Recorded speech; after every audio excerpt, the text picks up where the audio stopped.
گھر تین چیزوں کا مقام ہے. عبادت کا مقام ہے، تربیت کا مقام ہے اور ریاضت کا مقام ہے. عبادت یعنی بندگی، گھر کا ماحول ایسا ہو کہ سب ایک دوسرے کے لیے مددگار ہو بندگی پروردگار میں، اللہ کے راستے پر آگے بڑھنے میں. دوسرا تربیت کا مقام ہے، سب سے بنیادی ترین تربیت گھر ہی سے ہے.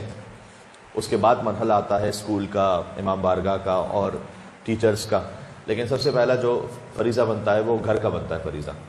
اور انسان اس طرح سے اب بری ذمہ نہیں ہو سکتا، اپنے آپ کو نہیں کہلوا سکتا کہ جناب ماحول ایسا تھا یا مدرسہ اچھا نہیں تھا یا ٹیچرز اچھے نہیں تھے یا امام بارگاہ میں فلاں ایکٹیویٹیز نہیں ہو رہی تھی لہٰذا دیکھو بچے اس طرح سے ہو گئے. وہ سب بھی اپنے مقام پر ضروری ہے، لیکن جو سب سے پہلی ذمہ داری ہے وہ گھر کی ذمہ داری ہے. تو گھر عبادت کا مقام ہے، تربیت کا مقام ہے اور ریاضت کا مقام ہے. ریاضت کیسے کہتے ہیں؟ ریاضت کہتے ہیں ایک زحمت اٹھانا، صبر کرنا، شاید کسی تکلیف کو برداشت کرنا اللہ سبحانہ و تعالیٰ کے قرب کی خاطر. گھر اس کا بھی مقام ہے. مل کے صلوات بھیجیں، میں تھوڑی سی اس کی وضاحت کرتا ہوں. اللہم صلی علی محمد وعلی محمد. ایک اسٹیٹسٹکس ایک جگہ میں دیکھ رہا تھا، جو دنیا میں سب سے زیادہ ٹریڈ ہوتی ہے وہ ویپنز کی ہوتی ہے. ویپنز کی جو ٹریڈ ہے وہ دنیا میں سب سے زیادہ ہے، یعنی اس کے جو ان بلینز آف ڈالرز اور ٹریلینز آف ڈالرز ویپن کی ٹریڈ دنیا میں سب سے زیادہ ہے، خرید و فروخت. دوسرا ہے ڈرگز، دوسرے نمبر پر جو ڈرگز کا لین دین ہے وہ سیکنڈ نمبر پر ہے. تھرڈ نمبر پر لکھا ہوا تھا خاتون اور بچے، یعنی اس میں وومن ٹریفکنگ اور کڈز ٹریفکنگ بھی آتی ہے، اور ساتھ میں خاتون کو چاہے وہ کلبز ہوں چاہے وہ پبز ہوں، یعنی بطور پروڈکٹ اس کے لیے خرید و فروخت یا لین دین، وہ تیسرے نمبر پہ نعوذ باللہ من ذالک دنیا میں. پھر اس کے بعد انرجی آئٹمز ہیں، آئل، گیس، اور پھر ففتھ نمبر پر تھا ٹورزم.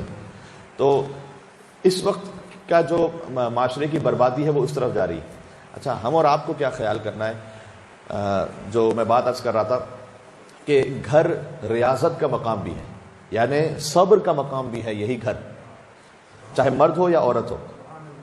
حدیث ہے ایک بڑی لطیف، فرمایا سرکار ختمی مرتبہ احمد مجتبیٰ محمد مصطفیٰ صلی اللہ علیہ وآلہ وسلم. تھوڑا سا آپ سمٹ کے بھی بیٹھ جائیے گا، مومنین بہت سے آ رہے ہیں تاکہ زیادہ سے زیادہ مومنین یہیں اسی ہال میں شامل ہو جائیں. ایک اور صلوات بھیجیے گا. اللہم صلی علی محمد وآل محمد وعجل فرجہم. حضور نے فرمایا کہ تین کم از کم خواتین وہ ہیں جنہیں فشار قبر نہیں ہوگا، اور اگر آپ اس کی علت اور فلسفے پہ جائیں تو اس میں کم سے کم ایک حوالے سے مرد بھی شامل ہیں. میں عرض کرتا ہوں آپ کی خدمت میں، تین خواتین کا فشار قبر وہ عذاب ہے یا وہ مرحلہ ہے کہ جس سے بہت کم لوگ بچ پائیں گے. بہت کم لوگ ایسے ہوں گے جو فشار قبر سے بچ پائیں گے. ان میں فرمایا ایک خاتون وہ ہے کہ امرأۃ صبرت علی سوء خلق زوجہا، وہ خاتون کے جو اپنے شوہر کی بد اخلاقی پر صبر کر لے، اللہ سبحانہ و تعالیٰ اسے قبر کے فشار سے محفوظ کر لے گا. اور اس کی وجہ بھی سمجھ میں آتی ہے، کیونکہ امیر المومنین نے ایک وجہ بیان فرمائی ایک اور حدیث میں. فرمایا خدا اس سے بہت زیادہ کریم ہے کہ ایک شخص کو ایک ہی چیز کے لیے 2 مرتبہ سختی سے گزارے.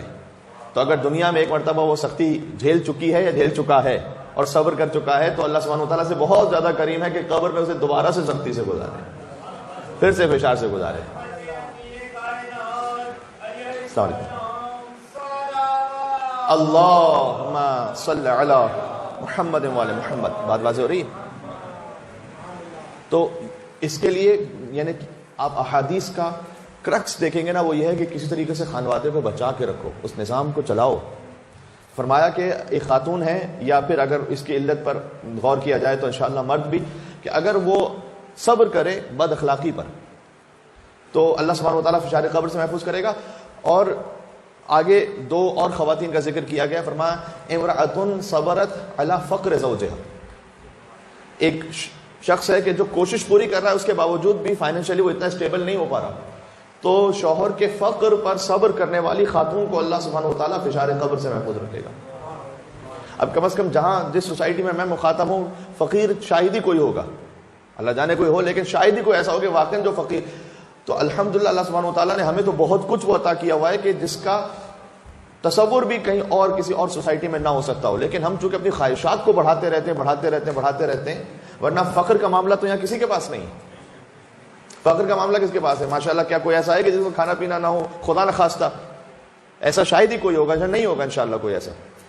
کیا کوئی ایسا بھی ہوگا کہ جس کے بعد بنیادی بیسک نیڈز نہ ہو؟ وہ سب پوری ہو رہی ہوتی ہیں، لیکن چونکہ ہم، مولا کائنات کی ایک حدیث کا مفہوم ہے، فرمایا کہ اپنی خواہشات کے بے لگام جانور کو قناعت کی لگام سے کنٹرول کر لو، روک کے رکھو۔ یعنی فقط ایک قناعت ہے کہ جس کے ذریعے سے تم روک سکتے ہو اپنی بے لگام خواہشات کو، ورنہ یہ نیور اینڈنگ ہے۔ آج ہمیں اس قسم کے برتن چاہیے، وہ برانڈ کے چاہیے، اس برانڈ کا جو ہے نا وہ صوفہ چاہیے، اس برانڈ کے ڈریس چاہیے، اس برانڈ کی، یہ تو کبھی بھی اس برانڈ کے وہیکل چاہیے، پھر اس برانڈ کا جو ہے موبائل چاہیے، پھر اس برانڈ، پھر وہاں ٹریولنگ ہمیں کرنی ہے تو وہ ٹورزم کرنا ہے، تو وہ میری دوست تھی تو وہ یہاں گئی تھی، وہ میرا دوست تھا تو وہ فیملی اس کی ماں، یہ تو کبھی نہ ختم ہونے والا سلسلہ ہے۔ تو حضور نے فرمایا کہ حتیٰ اگر کوئی خاتون اپنے شوہر کے فقر پر، اس کا یہ مطلب نہیں ہے کہ وہ شوہر جان بوجھ کے فقیر رہے گا، وہ کوشش کرنا اس کی ذمہ داری ہے، لیکن وہ اس پر صبر کر لے، اللہ سبحانہ وتعالیٰ فشار قبر سے محفوظ رکھے گا۔ میں خانوادے کی بات کر رہا ہوں، ریاضت کی جو بات کر رہا ہوں، ریاضت کیا ہے؟ یہی تمرین ہے، یہی صبر ہے۔ اگر کہیں کوئی معاملہ ہو بھی جاتا ہے تو میری آپ سے درخواست ہے کہ آپ اس وقت کم از کم صبر کر لیں اور بعد میں اس بات کو سمجھائیں، ٹیمپر اور ہائی نہ کریں، اس لیے کہ جب دو افراد ایک دوسرے کے ساتھ غصے میں ہوں تو مولا علیہ السلام نے ارشاد فرمایا ہے کہ غصہ شیطان کا حربہ ہے جس کا اختتام ندامت پر ہے۔ آپ کو میں جتنے مولا علیہ السلام کے احادیث اور اقوال سناتا ہوں، ہر امیر المومن کا کلام وہ ہے جو زندگی کو بدل دینے کے لیے ایک جملہ کافی ہے میرے مولا کا جو غصے کا جو اختتام ہے نا وہ ندامت، شرمندگی پر ہے۔ پھر شرمندگی ہوتی ہے لیکن چونکہ ایگو ہوتی ہے لہذا معافی بھی نہیں مانگی جاتی، تو وہ پائل اپ ہوتا رہتا ہے۔ تو آپ تھوڑا سا صبر کر لیں اور بعد میں کسی مناسب طریقے سے سمجھا دیں کہ وہ بات بہتر نہیں تھی یا وہ بات ایسے نہیں تھی یا آپ کو غلط فہمی تھی۔ تو یہ جو صبر کر لینا یہ ہے ریاضت۔ گھر تین چیزوں کا مقام ہے، میں پھر سے ریپیٹ کر رہا ہوں، گھر ہے عبادت کا مقام، تربیت کا مقام اور ریاضت کا مقام۔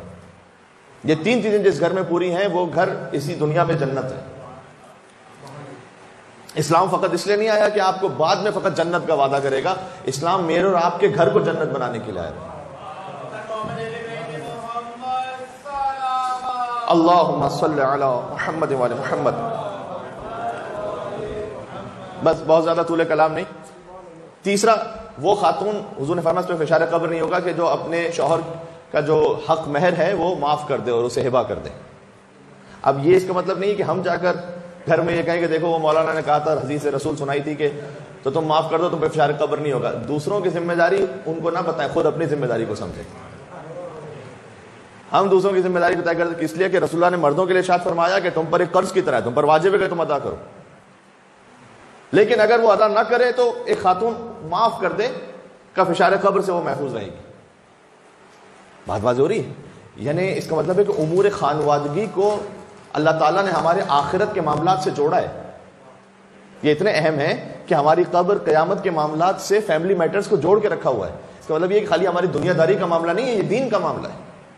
دیکھیں اگر خدا نہ خواستہ لاکھ خدا نہ خواستہ کہیں جدائی کی منزل بھی آ جائے اور کہیں پر کوپ اپ نہ ہو سکے تو دین، شریعت، اخلاق کا لحاظ رکھتے ہوئے جدا ہو۔ ہم ازدواجی اگر ریلیشن سے باہر نکل رہے ہیں لیکن دین اور شریعت سے تھوڑی باہر نکل رہے ہیں، کم از کم اس کا تو احترام رکھیں۔